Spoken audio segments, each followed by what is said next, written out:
Okay चलिए फिर अब बात करते हैं मार्केट की। आज सुबह जब मैं क्यूज देख रहा था, एक जो इंटरेस्टिंग चीज़ मुझे लगी और इसलिए मैं सोचा कि इसको सेटअप से पहले ही डिस्कस कर लूँ आशीष, वो है कि फाइनली अब एफआईआईज़ को लग रहा है कि ये शॉर्टिंग करके कोई फ़ायदा है नहीं और 2 दिन से उन्होंने शॉर्ट्स काटने शुरू करें। कल का डेटा देखिए फॉर एग्जांपल, अभी जो कल वाला डेटा है ना, ये बहुत इंटरेस्टिंग है। ये मुझे एक चीज़ बता रहा है कि अब इस मार्केट में अगर आप चाहें तो पोजिशनली लॉन्ग हो जाएं with a stop loss of yesterday's low. कल एफआईआईज़ ने 21,000 लॉन्ग ऐड करें हैं और 13,000 शॉर्ट कट करें। अभी भी हम 68% शॉर्ट पोजीशंस पर हैं और अब हम 22 तारीख पे हैं इस समय और एक्सपायरी जो होनी है वो होनी है 30 तारीख को। ठीक है, तो आज का दिन, उसके बाद इस हफ्ते के 2 दिन और फिर अगले हफ्ते के 4 दिन, कुल मिलाकर 7 ट्रेडिंग सेशन बचे हैं।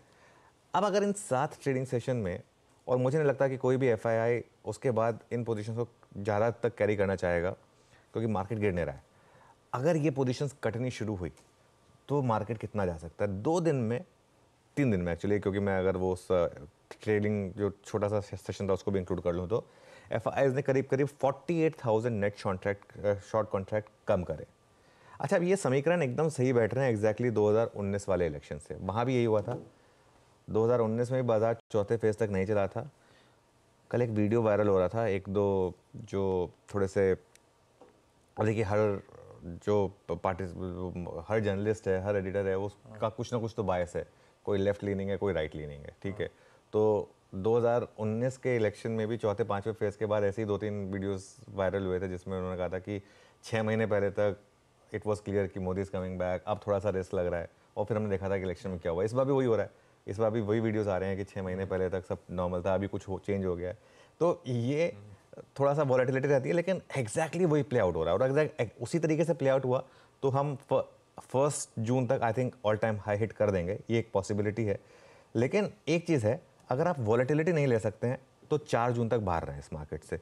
लेकिन जो लोग कैलकुलेटेड रिस्क ले सकते हैं वो बड़ा पैसा बनाएंगे मार्केट में 4 जून तक, क्योंकि हर कोई ये सोचेगा कि अब तो मैं 4 जून के बाद ही लूँगा, तो किसी के पास तो मौका होगा 4 जून तक पार्टिसिपेट करने का। तो मौके होंगे आपके पास, लेकिन 2-3 चीज़ें आपको ध्यान रखनी होंगी। एक, पोजीशन साइजिंग आपकी, क्योंकि स्टॉप लॉसेस आपके थोड़े डीप होंगे, और दूसरा वॉलेटिलिटी। अगर आप सही भी होंगे तो भी बीच बीच में मार्केट आपको बहुत ज़्यादा झटके देगा, तो इस चीज़ का आपको ध्यान रखना है। एक चीज़ जो ना करें, बहुत लोग कर रहे हैं, वो सोच रहे हैं कि जून एंड के ऑप्शंस में या तो ले लूँ या बेच दूँ। देखिए क्या है ना, उसमें दिक्कत यह है कि उसमें दोनों तरफ लॉस का बहुत बड़े रिस्क हैं। एक तो विक्स इतना हाई है, मैं देख रहा था फॉर एग्जांपल जून के ऑप्शंस इतने महंगे हैं, अगर आप सही भी पढ़े तो भी हो सकता है कि मार्केट आपको उतने रिवॉर्ड ना दे। दूसरी तरफ अगर आपने ये सेल कर दिया, अगर कोई ब्लैक स्वान इवेंट आ गया तो इसके लिए वो नेकेड ऑप्शन सेल मत करें, तो वो गलती मत करें, उसमें कुछ ट्रेड आपका बनना नहीं है वहाँ पर। ऑप्शन लेने ना 4 जून के बाद ही लीजिएगा, क्योंकि एक और चीज़ है, 1 जून से पहले विक्स जो है हमारा वो 24 से 26 तक जा सकता है, जो पिछली बार भी इलेक्शन के टाइम तक 24-26 तक विक्स पहुंच गया था। उसके बाद विक्स कोलैप्स होगा, वहां पर आपको बड़ी ट्रेड मिलेगी। जब वो विक्स 24-26 तक आ जाएगा, उसके वहां से फिर विक्स जब कोलैप्स होगा उसमें आपको एक अच्छी ट्रेड मिलेगी। एक और चीज़ जोड़ देता हूं मैं, फोकस करिए किस तरीके के स्टॉक्स भाग रहे हैं। कल देखिए क्या हुआ, रेलवे स्टॉक्स ने भागना शुरू किया। 3-4 दिन से पीएलआई स्टॉक्स भाग रहे हैं, मैन्युफैक्चरिंग स्टॉक्स भाग रहे हैं, पीएसयूज भाग रहे हैं। कल पीएसयू बैंक्स देखिए किस तरीके से भागे, सीपीएसई ईटीएफ किस तरीके से भागा, ये सारे स्टॉक्स भाग रहे हैं। इनसे मार्केट क्या अंदाज़ा लगा रहा है? इनसे मार्केट ये अंदाज़ा लगा रहा है कि कोई कुछ भी कहे, मार्केट तो ये मान के चल रहा है कि present regime is coming back with comfortable majority.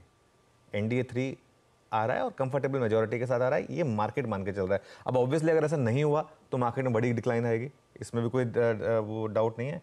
लेकिन जो मार्केट सेंस कर रहा है, मार्केट रेयरली गलत होता है। मार्केट सिर्फ एक बार गलत हुआ था, वो जो 2004 के टाइम पे। अदरवाइज मार्केट इन चीज़ों को लेकर बहुत सैंग्विन होता है, क्योंकि बहुत पैसा लगा हुआ होता है मार्केट का यहाँ पर। तो ये एक व्यू है मेरा। अगर आप ये सब नहीं ले सकते, 4 जून को आए भले, स्टॉक क्या होगा, आपको 10% महंगे मिलेंगे, अगर ये सब कुछ हो जाएगा उसके बाद होगा, लेकिन आपके पास एक कंफर्ट रहेगा। तो अगर आप रिस्क ले सकते हैं तो अभी पार्टिसिपेट करिए। अगर आप ऐसे ट्रेडर हैं या ऐसे इन्वेस्टर जो रिस्क नहीं लेना चाहते हैं तो 4 जून के बाद पार्टिसिपेट करिए।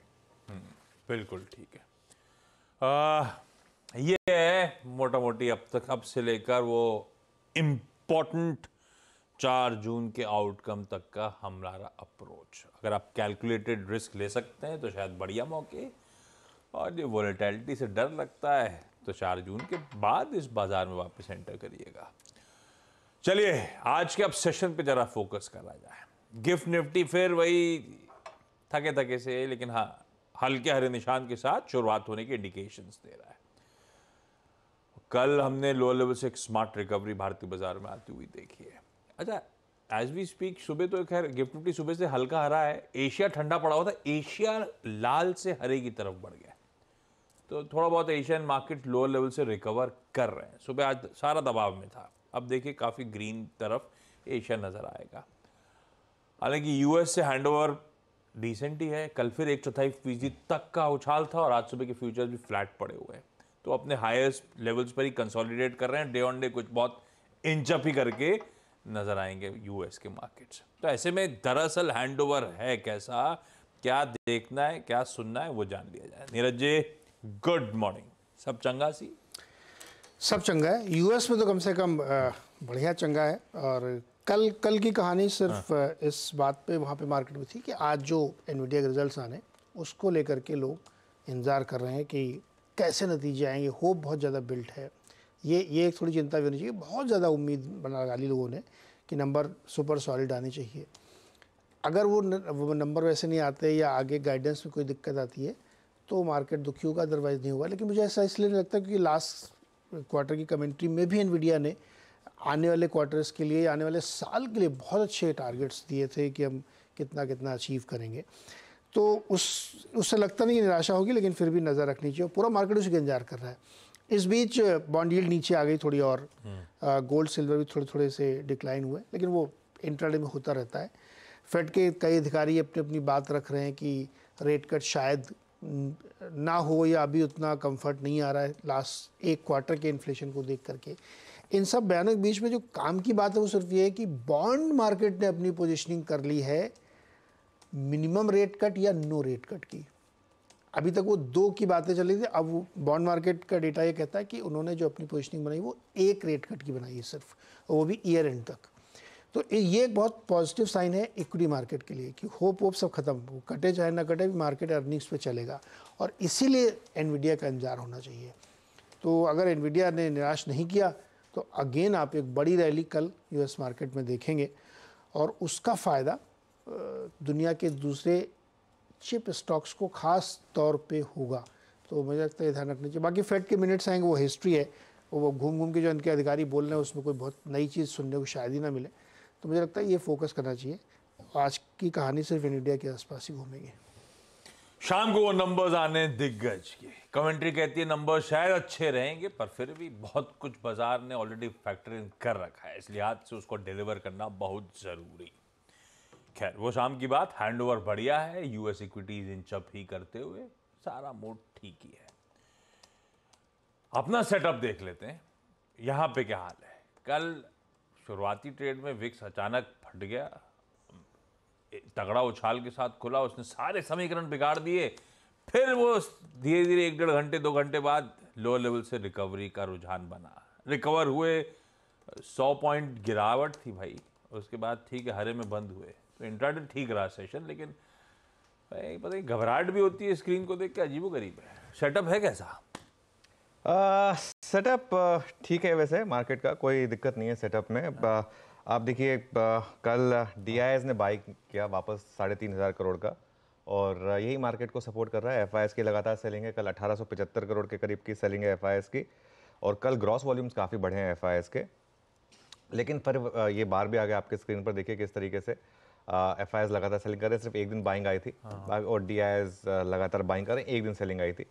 अब वो सैटरडे वाला सेशन छोड़ देते हैं। नहीं, वो उससे पहले का है, 17 मई को। 18 मई दिखा रहा है वो। हाँ अच्छा, 18 मई का होगा, लेकिन 17 मई को अच्छा, FIS की बाइंग इधर आई वाली, थी। हाँ, ये वो एक्सपायरी वाले दिन के अगले दिन वाला है, हाँ। जो फ्राइडे वाला दिन है, ये वो है, उसमें बाइंग आई थी FIS की।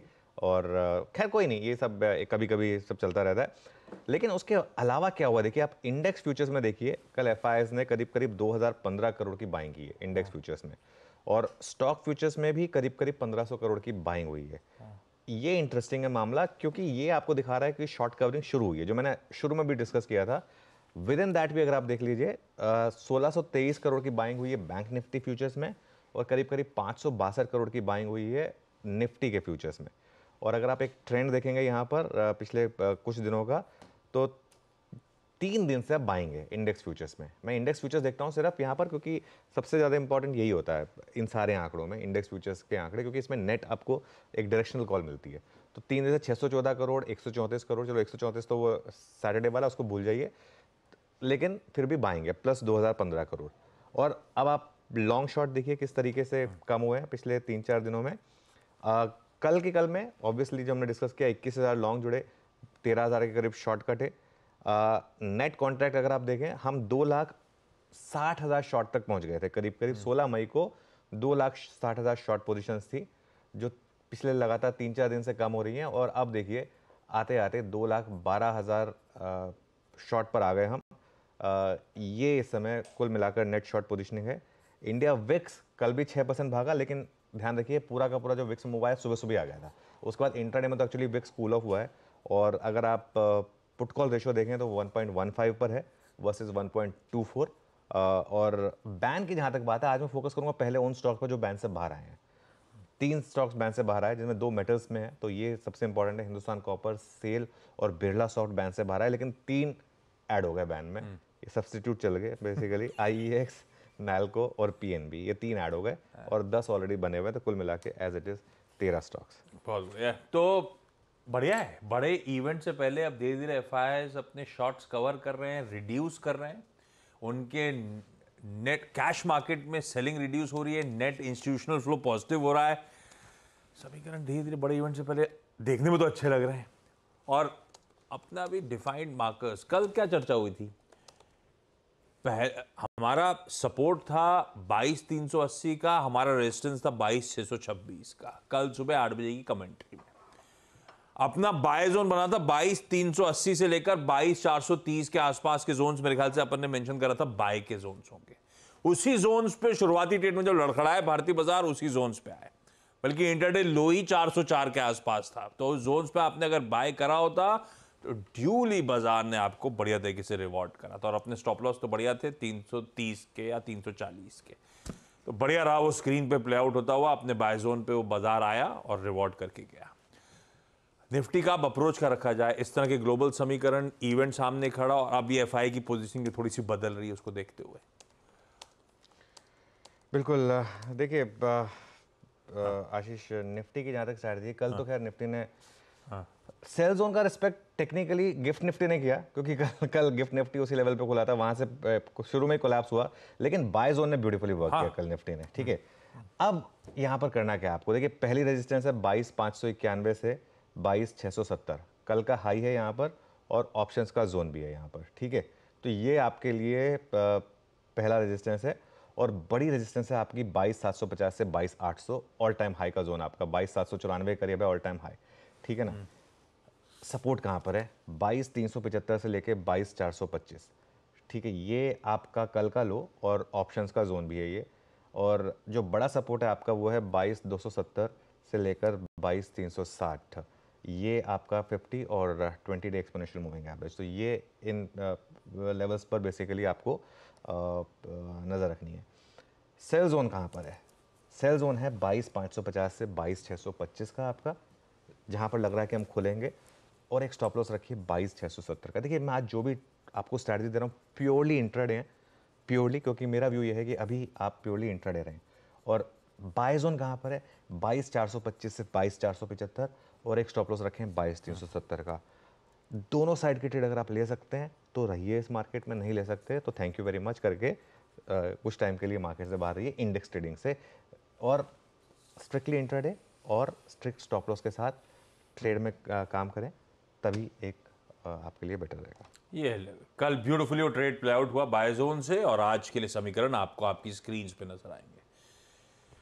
निफ्टी बैंक, लाइए इंट्राडे चार्ट उसका स्क्रीन पे। कल ये सुबह फिर से बातचीत हुई थी कि ये ट्रेड करने लायक है ही नहीं पॉकेट, और अगर कुछ फोकस करना है तो सरकारी पे करिएगा। निफ्टी बैंक की कंट्रीब्यूशन प्लेट रख दीजिएगा, सिर्फ सरकारी चमक रहे थे और वाकई कहीं से ट्रेड करने लायक पॉकेट नहीं। क्या करें भाई?